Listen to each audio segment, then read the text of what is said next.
But this is the presentation on the analysis of the Twilight Zone. Hopefully everybody has at least familiarity with the series. I'm a big fan. You don't have to be a big avid watcher or anything like that to listen to this presentation, but I do have this book. It is the Frequently Asked Questions of the Twilight Zone. So that's a good resource to have for any details or questions or anything like that. So that's pretty good for kind of the backbone of this presentation as well if you want extra detail. But we'll kind of just jump right into it. So kind of starting with the actual creation and history behind the Twilight Zone itself. So there is a fifth dimension beyond that which was known to man. It is a dimension as vast as space and as timeless as infinity. It is the middle ground between the light and shadow, between science and superstition, and it lies between the pit of man's fears and the summit of his knowledge. This is the dimension of imagination. It is an area which we call the Twilight Zone. So this is the long sort of spiel of the Twilight Zone that you see everywhere, that you see all over any Twilight Zone merch or posters or anything like that. This is what it is all about. Really, the backbone of the Twilight Zone is all about society, personal imagination, parallel universes, all of these different things that can all be summarized into what is the fifth dimension, which is kind of just what it says. It's this middle ground between light and dark, between science and superstition. It's where all of the unknown is. So the original ad for the actual Twilight Zone was the Twilight Zone is an anthology series that dives into the odd, the bizarre, the unexpected. It probes into the dimension of imagination. Twilight Zone is the shadowy area of the almost but not quite, the unbelievable told in terms that can be believed. So this was their original sort of spiel before that long phrase that we have now. So the Twilight Zone was created by Rod Serling and was pitched as a board game in 1958 originally, after the pilot episode was aired. The ideas didn't really click for the board game itself, and therefore Rod Serling took it and turned it into a full-fledged television show that aired originally in October of 1959. So getting into Rod Serling himself, he's more of an original person than like a celebrity, which is very refreshing to see and to know. So he's born in Syracuse, in New York, on Christmas Day in 1924, and he was deceased in Rochester, New York, on June 28th, 1975. So he lived a decent life, a little young to be dead, but in the meantime, he did accomplish a lot, including the Twilight Zone. So his mother was a homemaker, his father was a butcher, his oldest brother, Robert, was a novelist. Rod Serling began acting as a child, and his older brother would write small plays for him and the neighborhood children.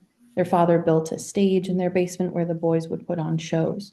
So very much an untraditional artistic family, but two children who love performing and writing and putting on information for the neighborhood to see, which is lovely.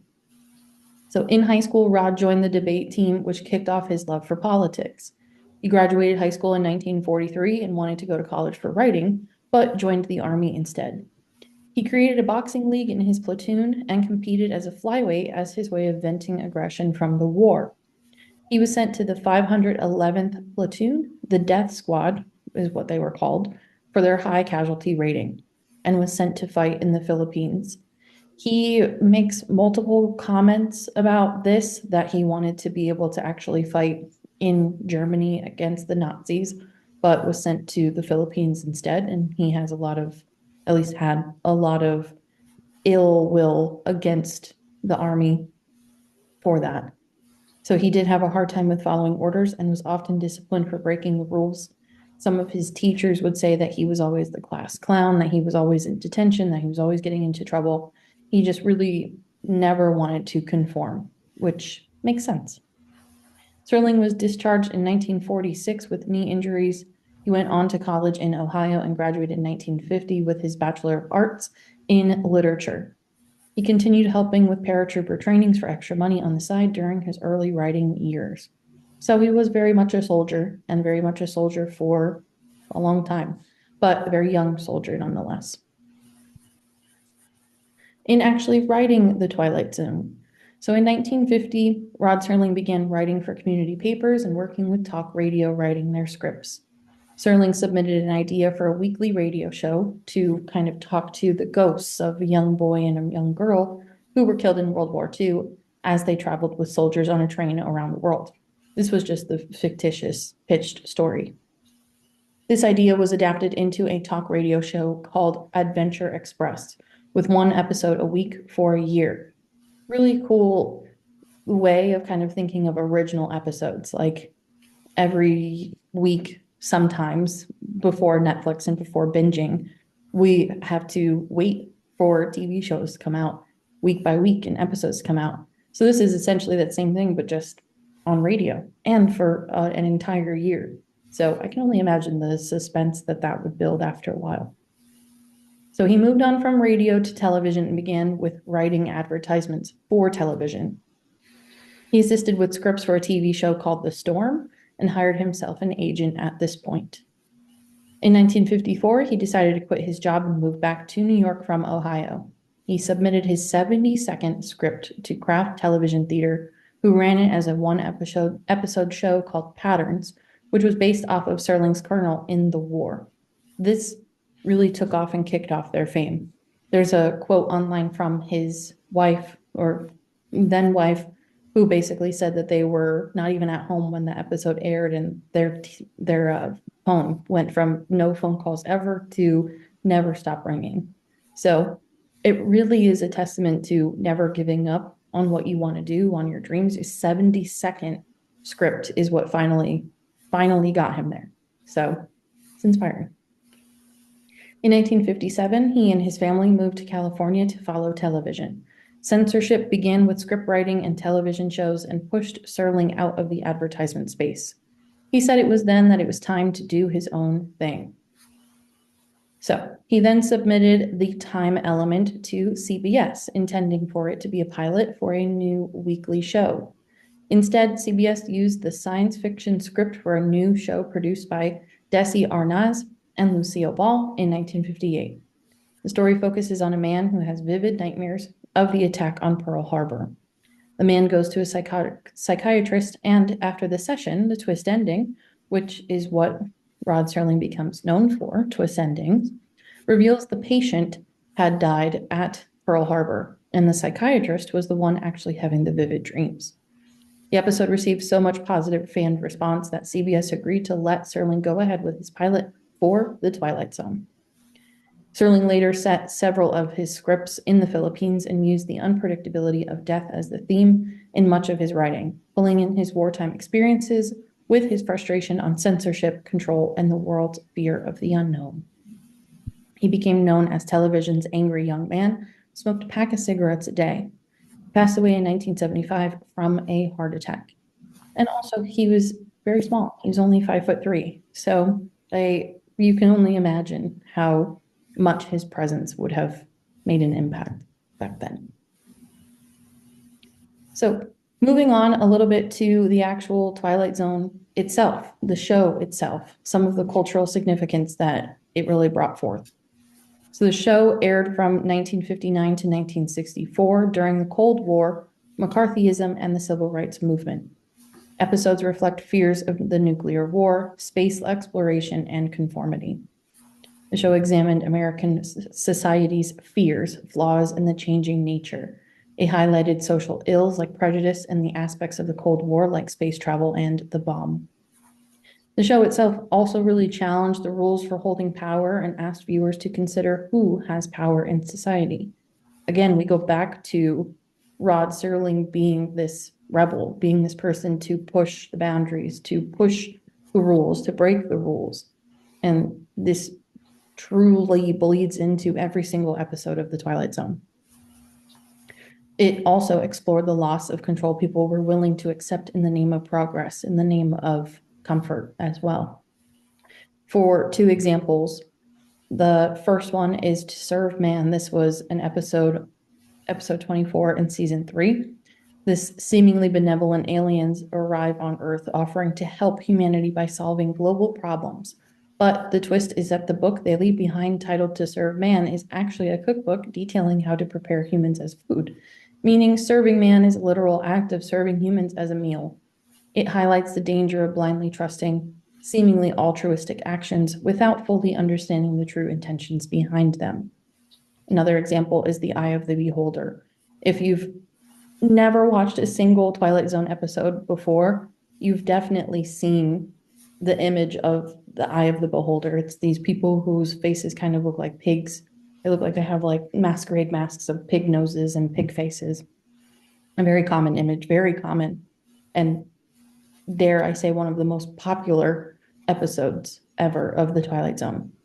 But this episode explores how our ideas of what is normal influences how we think about ourselves and others. It also explores the idea that a state forcing its narrow-minded will on its citizens can be a metaphor for real-world injustice, totalitarianism, and dictators.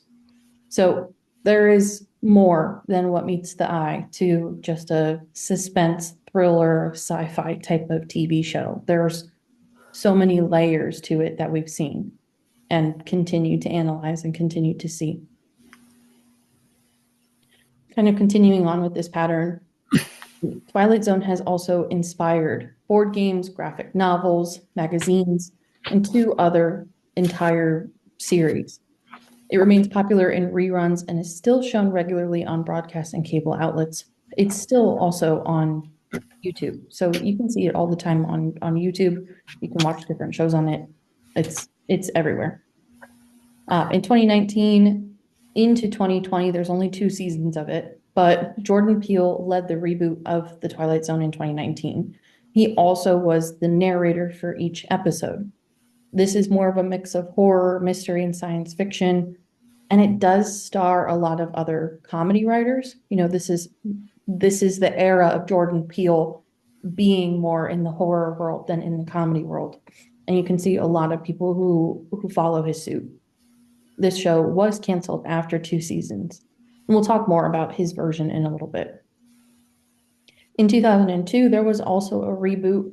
So Forrest Whitaker hosted and narrated this reboot, which also featured Jason Alexander, Lou Diamond Phillips, Jason Bateman, and Bill Mumy.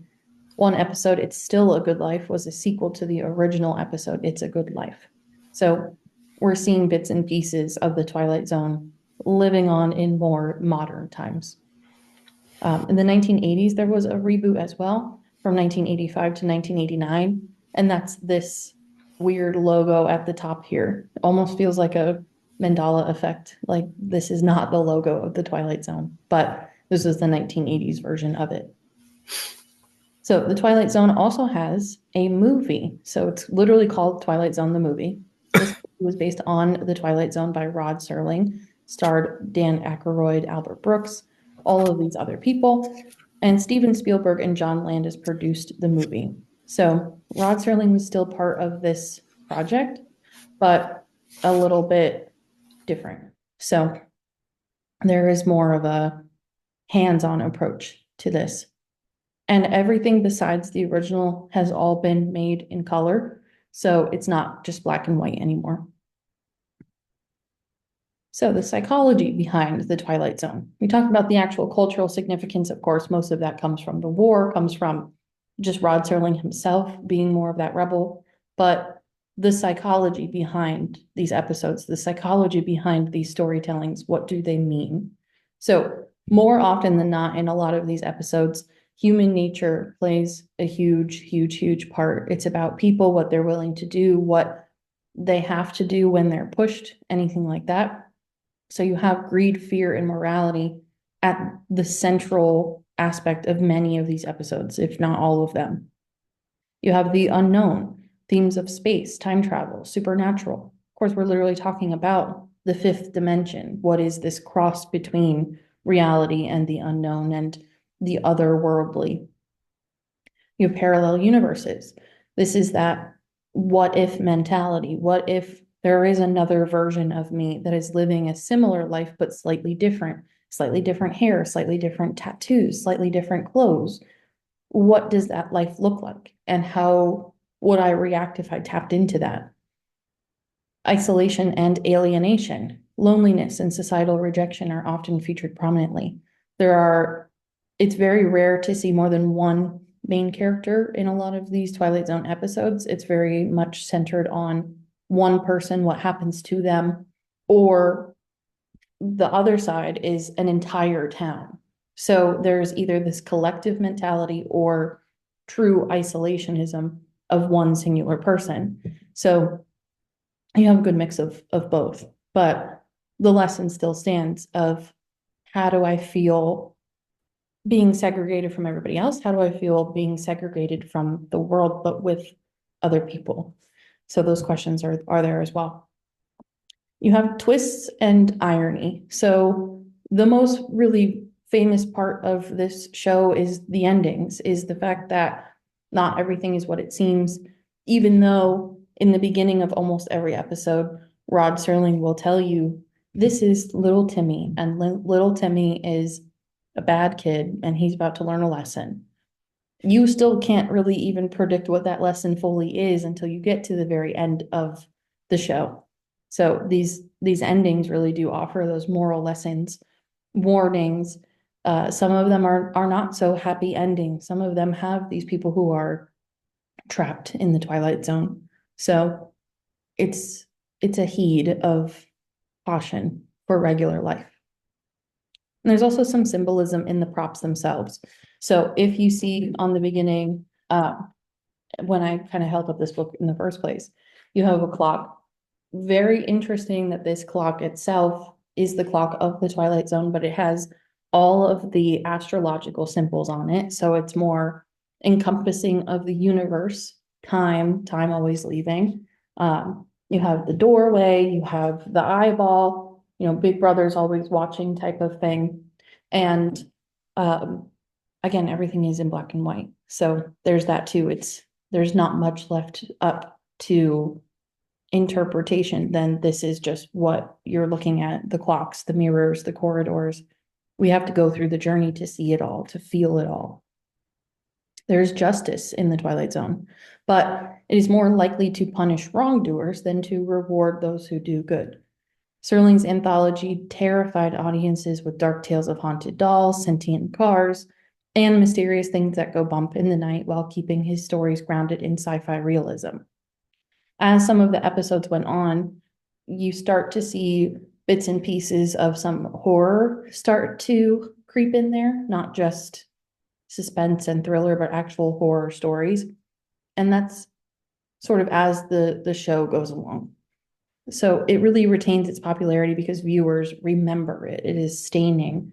It is kind of like A24 movies now. Not necessarily all of them are good, but you will remember them because they are unique. They make you think, they make you feel. And that's what the Twilight Zone ultimately does. Some of the most famous episodes. So you have Nightmare at 20,000 Feet. We started talking about the horror element a little bit. Richard Matheson is a horror author, was a horror author, and he helped Rod Serling in a number of different episodes, this one in particular.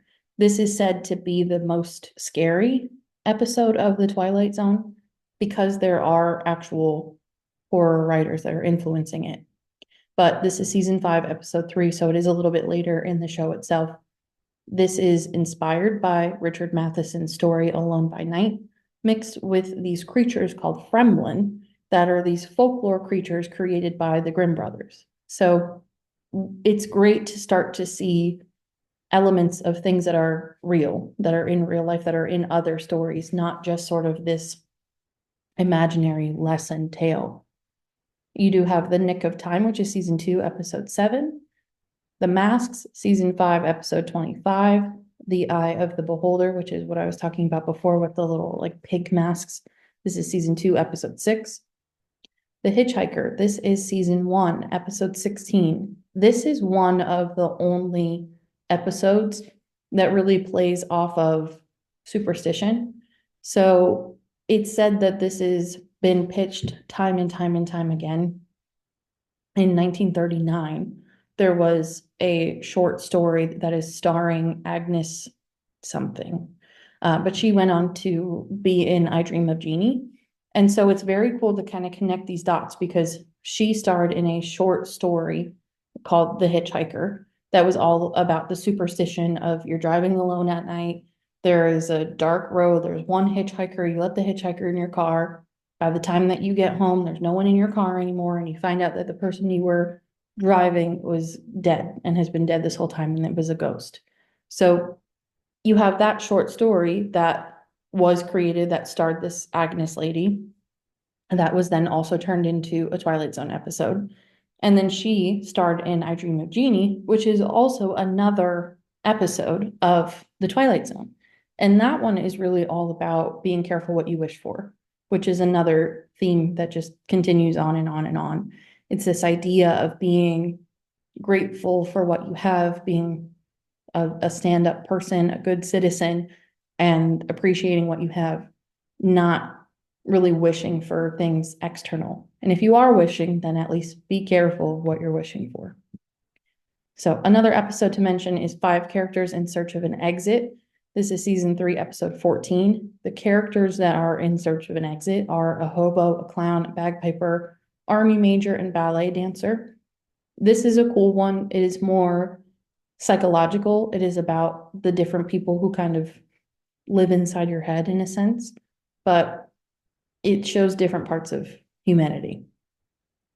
You have Living Doll, which is season 5, episode 6, and you have the original Dummy. This is season 3, episode 333. But the Dummy is very well known. This, I would go out on a limb to say this probably inspired Goosebumps, Slappy the Dummy, but this was one of the original Dummy TV show films about a ventriloquist doll. The Living Doll is more about the porcelain dolls, but is worth mentioning nonetheless. It's a Good Life is season 3, episode 8. This one comes up time and time again. This is one of the first TV shows to really, episodes, to star a child, and a child that is not nice nonetheless. And it's this idea of what would happen if children were in charge, which also sounds eerily familiar to what? Children of the Corn. So it's these same sort of things that are playing over and over again in the horror genre. And then I wanted to put in the After Hours. This is my personal favorite episode of the Twilight Zone. This is season 1, episode 34. This is, in my opinion, just phenomenal. It is all about this woman who is searching for a specific thing at a department store, and they tell her to go up to the 9th floor. She goes up to the 9th floor, and exactly what she's looking for is the only thing in the entire room. And she goes back downstairs, she gets bumped on the head and wakes up, and she's stuck in the department store. And I won't spoil it because I really do think you should watch it. It is on YouTube, but it's just the perfect way of putting in a twist ending, which I think, especially for the time, makes it all that more appreciative. So if you want to take a picture of the screen, you're more than welcome to. Again, these are the most popular, most famous episodes, except for the After Hours. That's just my own choice.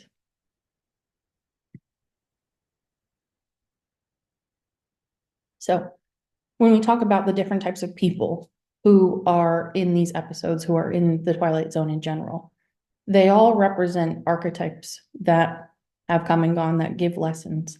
And I know it's long, but I'll read it to you.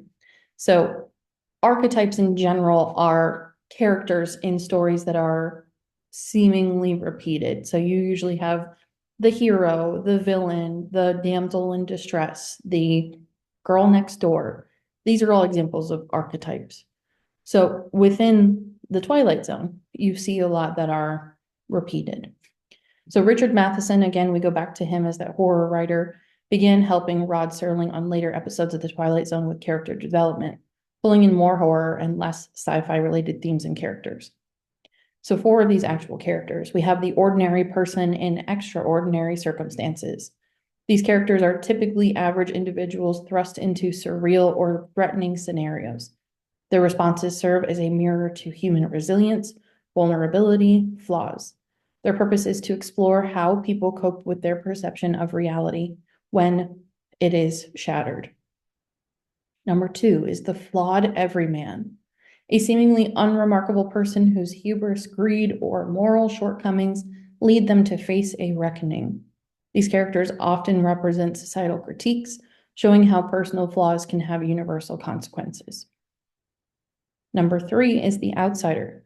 This is someone who is misunderstood or alienated, who challenges societal norms to uncover hidden truths. This archetype questions the concept of normalcy and conformity, often revealing societal hypocrisies.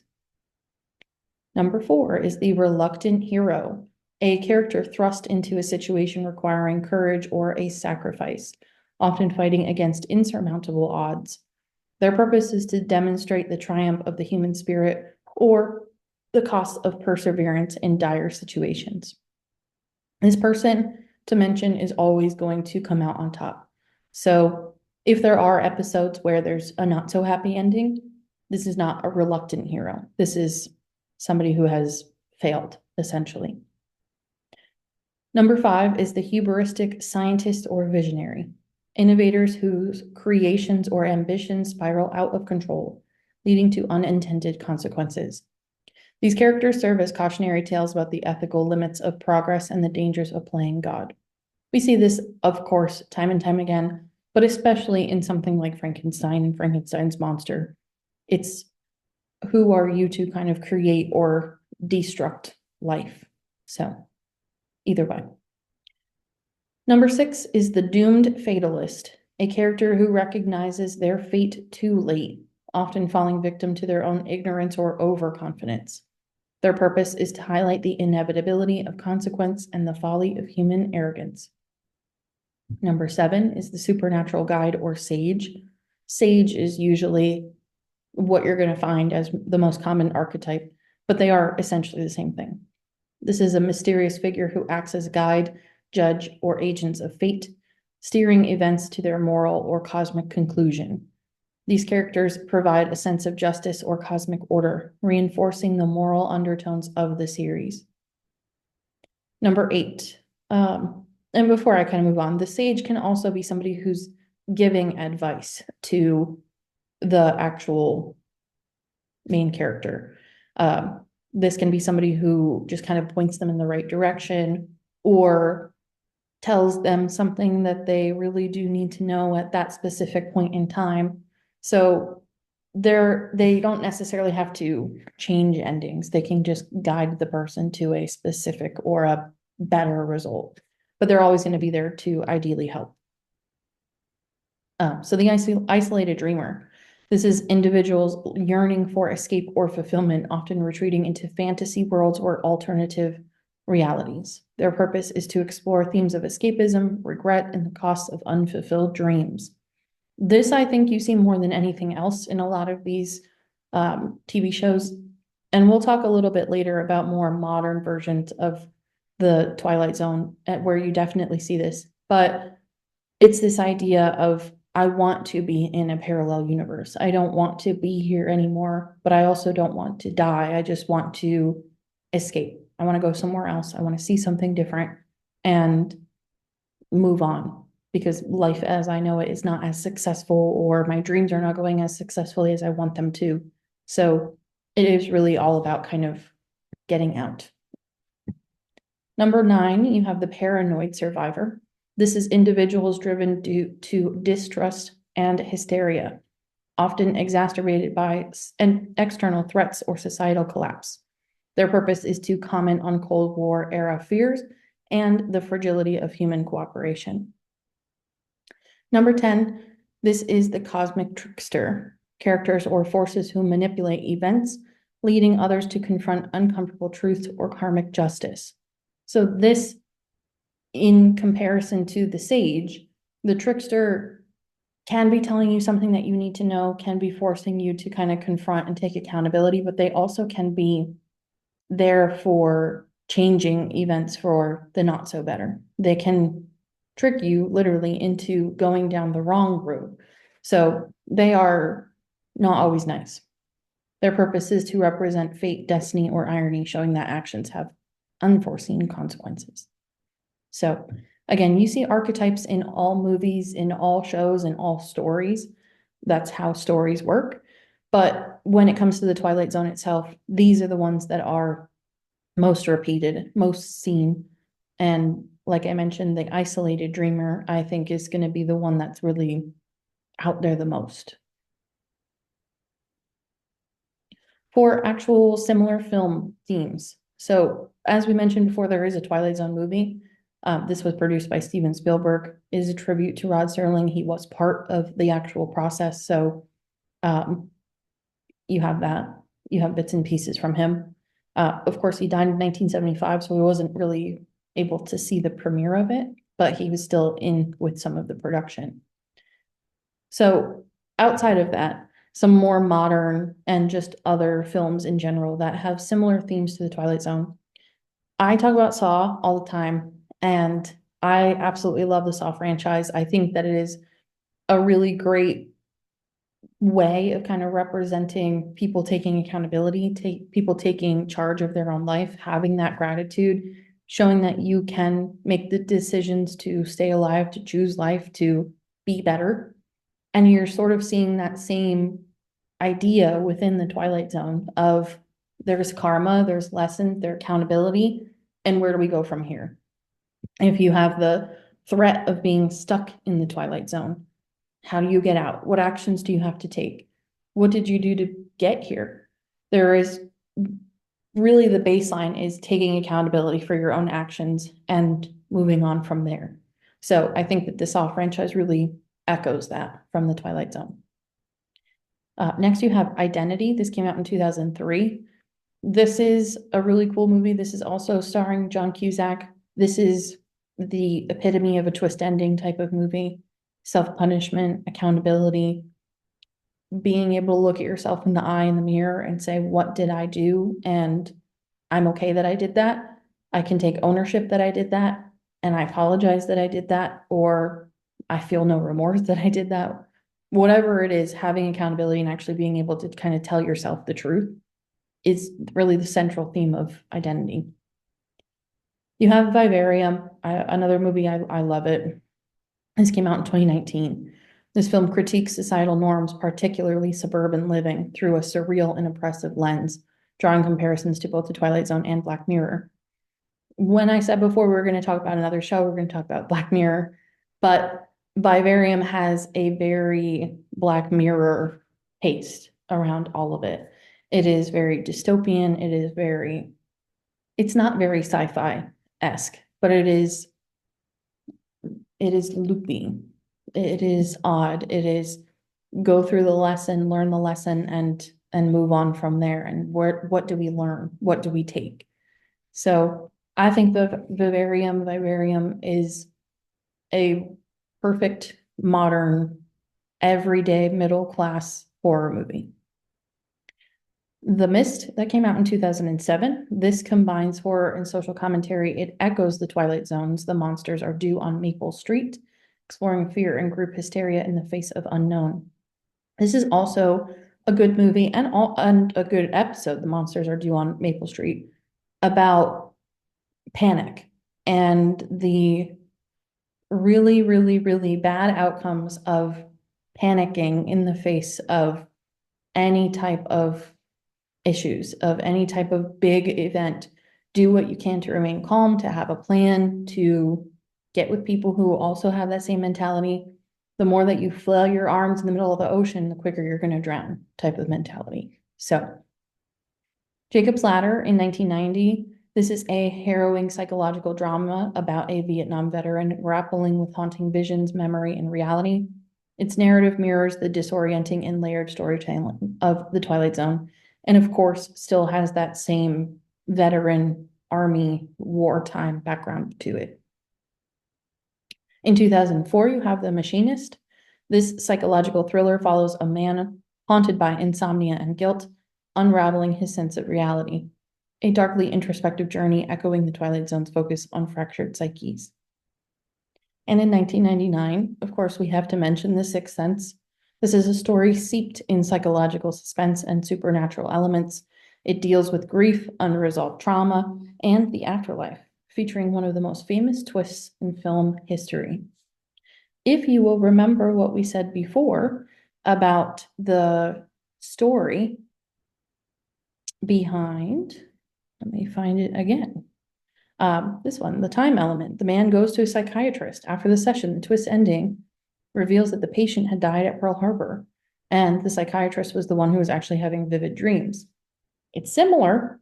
It's not the same, but it is similar to The Sixth Sense, just from the other perspective. But it's worth mentioning nonetheless that you have all of these ties to something that is very psychological, that is a twist, that is suspense. So these are some modern versions of that.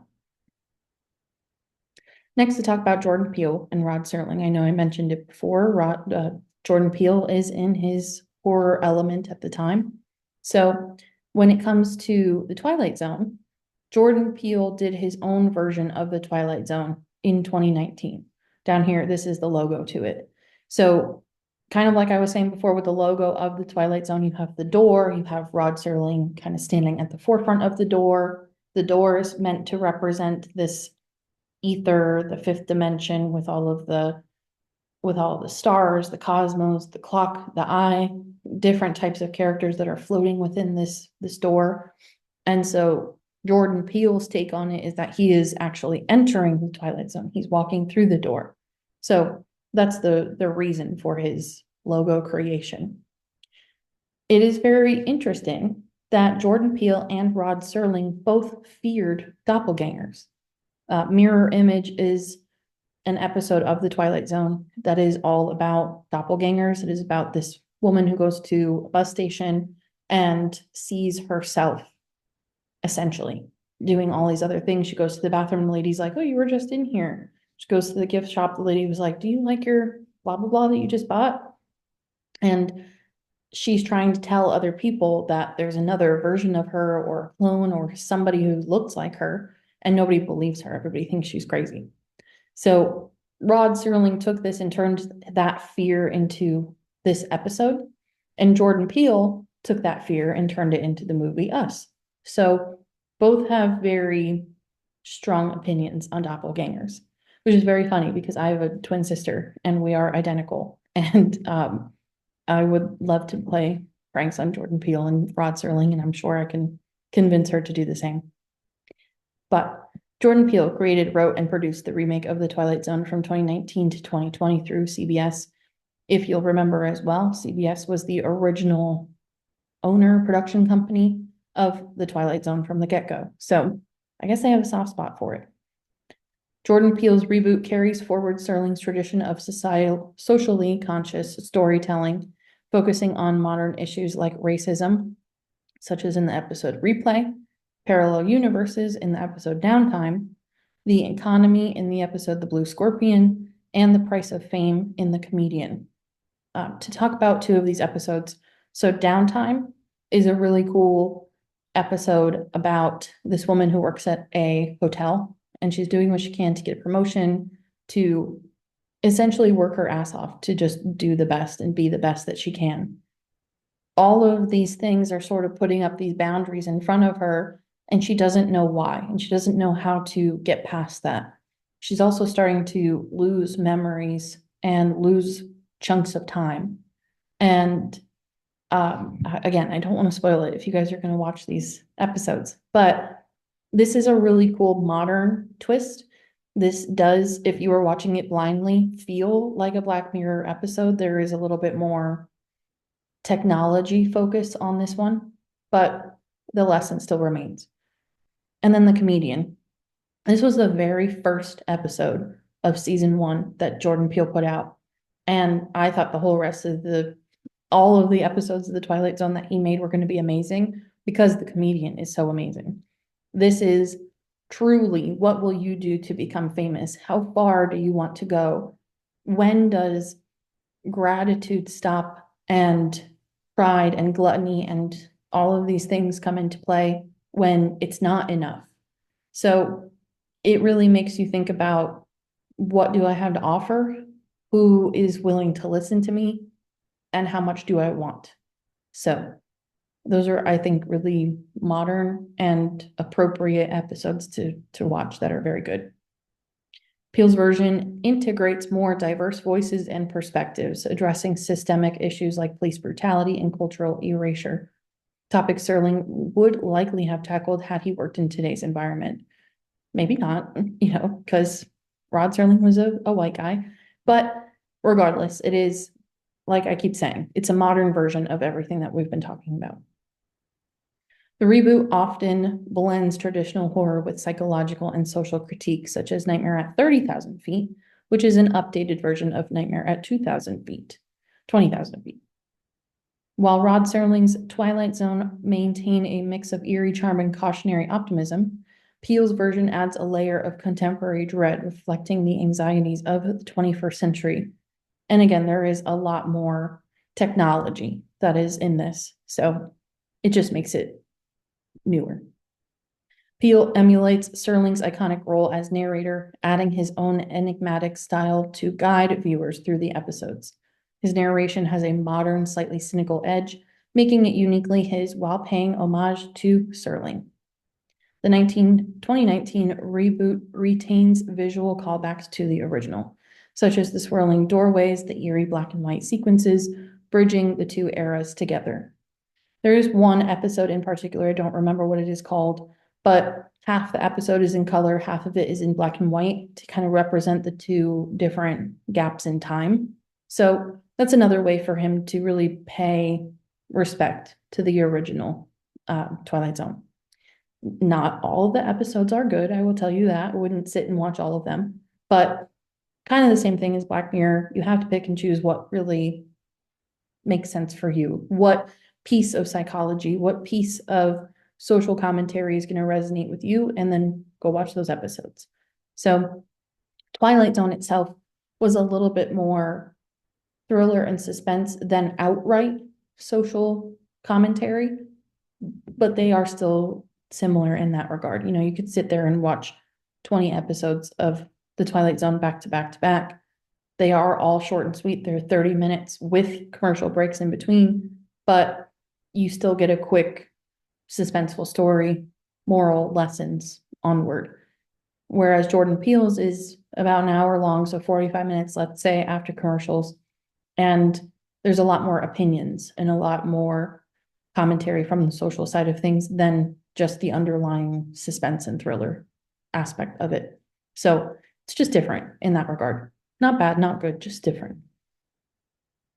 So we keep talking about Black Mirror. Black Mirror is a TV show that is on Netflix, has been on air since 2011. Black Mirror often centers on the dangers of advanced technology and its impact on relationships, privacy, and morality. When you look at the big picture of the Twilight Zone original, it is wartime, it is lessons learned, it is stereotypical, do wrong, get wrong, do well, get well. For Jordan Peele's, the overall umbrella is social commentary. We need to do better as a society. Black Mirror as an umbrella is robots are going to take over and terrible things are going to happen if we don't pay attention and respect technology. So it's just an advancement. As the future grows, these shows grow. Black Mirror often, sorry, I already read that. While the Twilight Zone predates modern technology, episodes like The Brain Center at Whipple's and A Thing About Machines tackles fears of automation and humanity's dependency on machines. Both series examine greed, fear, vanity, and the darker sides of human nature. For instance, as we mentioned before, The Monsters Are Due on Maple Street. This is all about fear and paranoia, that chaos mentality, the flailing of the arms in the ocean mentality. This leads neighbors to destroy their own community, even though they're trying to save it.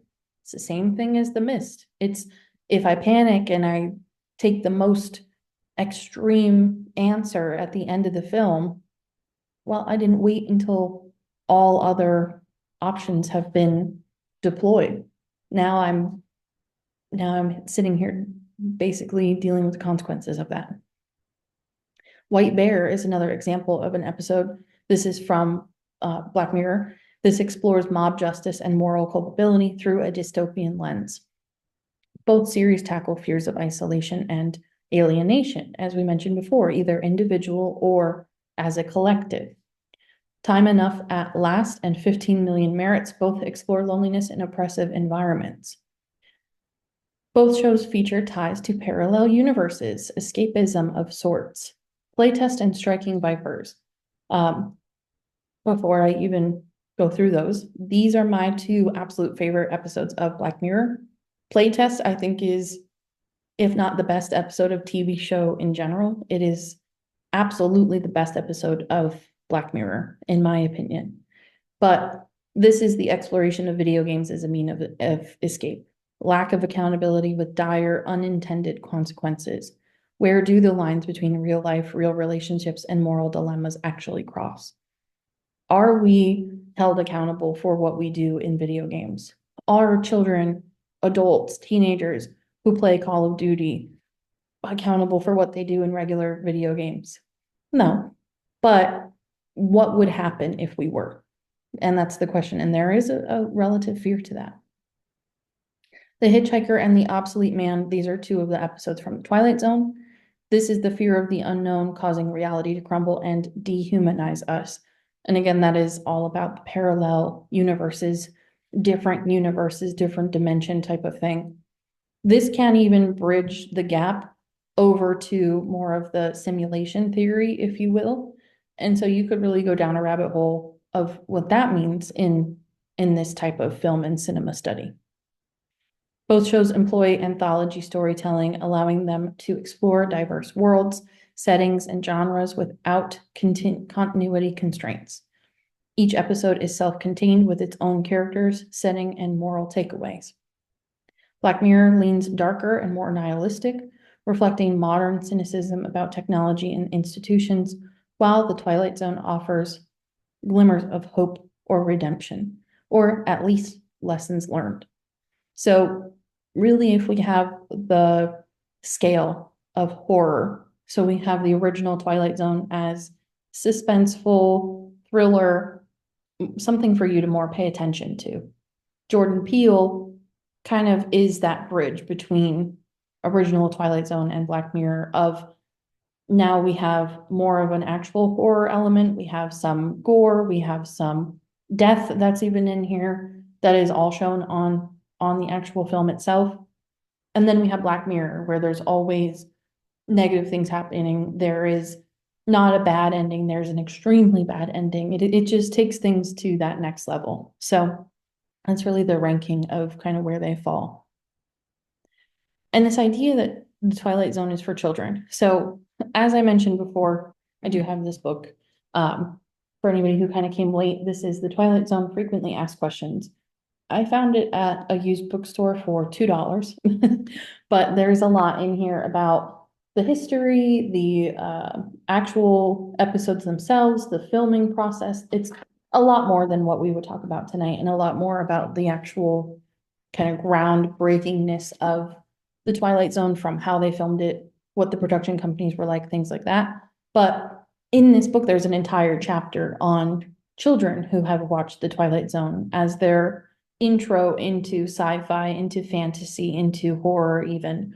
And what I find very interesting, and that I can talk about forever and ever, is this idea of the Twilight Zone Tower of Terror. For anybody who's been to Disney in California or in Florida, there's the Hollywood Tower Hotel, and this is the Tower of Terror. This is an amusement park ride through Disney, through MGM Studios, and it's following the Twilight Zone. So what we said in the beginning of you are entering a fifth dimension, and this is a dimension that crosses not only sight and sound, but also into the world of supernatural. Whatever that whole spiel is in the echo of this ride. As we go through the Hollywood Tower Hotel, the Tower of Terror, we see different scenes of the Twilight Zone. We see the eye, we see the clock, we see the door, and then in front of us, we see all these ghosts. It's a really fun, very cool ride. Even fun to just watch on YouTube, but it's so mind-blowing to me that this is a ride for children in a children's theme park with all of these ties to horror, suspense, ghosts, all of these things. But before kind of getting into just sort of how this came about, the idea that the Twilight Zone as a show is good for children really goes to show just sort of the impact that this show has on everybody and humans in general, no matter the age. We look at that episode of It's a Good Life. This is that episode where the child is the star and was one of the first in these types of environments for the child to be the star of the show. But it's this idea that children have the power to create anything from their imagination. Again, we go back to that word, imagination. You see that same thing in Willy Wonka. It is all about your imagination. It is a larger than life type of environment, type of life. It is whatever you can create can come true. That goes back to manifesting as well, which is very cool to see all of these puzzles being put together. A child has little concept of reality as the adult world understands it, but has infinite capacity for cruelty and tantrums. You think about just people in general as well. There are some crappy adults, but bullies are children. So even children have that same level of anger or upsetness or anything like that, just as much as an adult would, but has more of a unfilter to kind of bring those things to life with even just words. So, for example, in It's a Good Life, the main child who's in charge, he is this sort of powerful deity in a sense. And he looks at all of these people who are unhappy or who have wronged him or who disagree with them. All he does is basically blink his eyes and flick his fingers, and they disappear. And nobody knows where they go. Nobody knows what happened to them. They just poof and they're gone.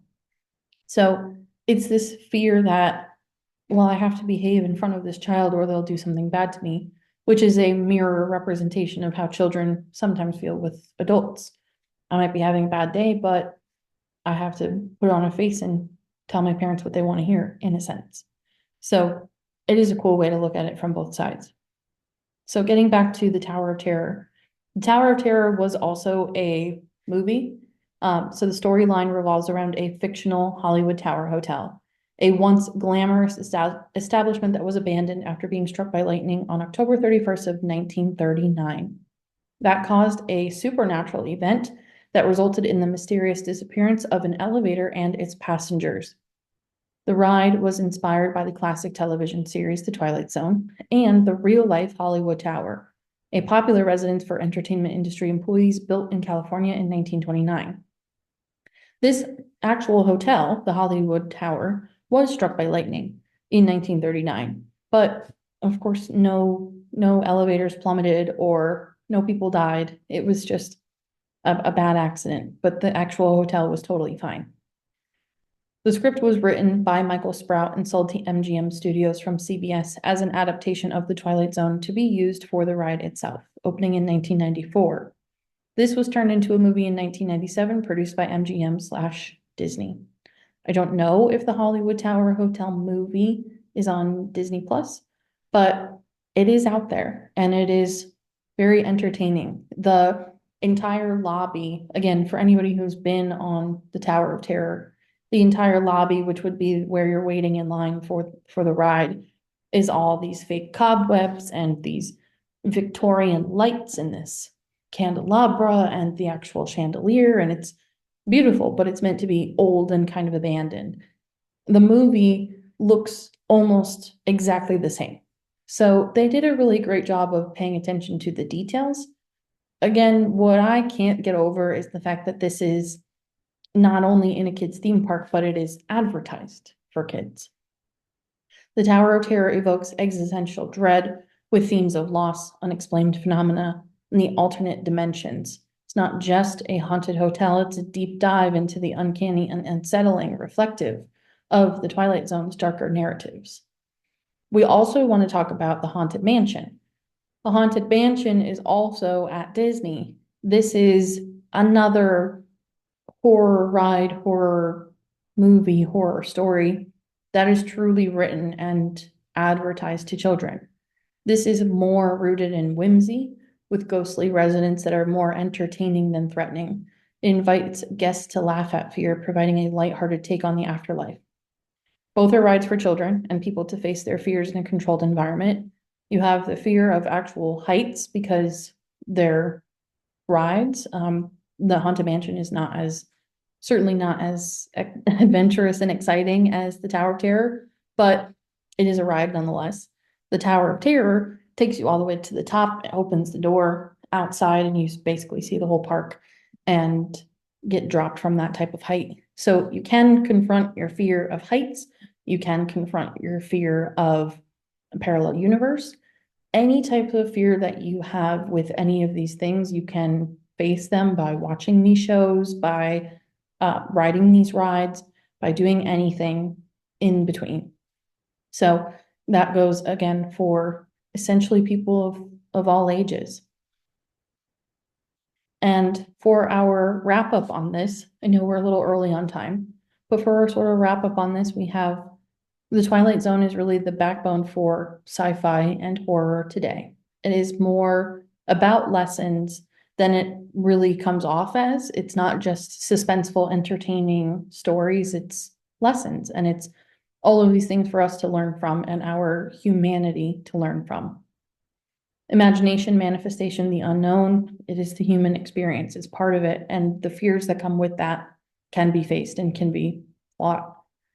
All age fear channeler and cultural phenomenon, of course, and the Twilight Zone lessons. So the original series is more, again, like those umbrellas that I was talking about, moral lessons and dilemmas with societal issues and reactions from Jordan Peele's. And then for Black Mirror, we have more dystopia, futuristic, relationship-based horrors. So that's really all about the analysis of the Twilight Zone. I hope that this was helpful. I hope that you took something from it. I'll stop sharing my screen and stop recording in case anybody wants to kind of talk about anything.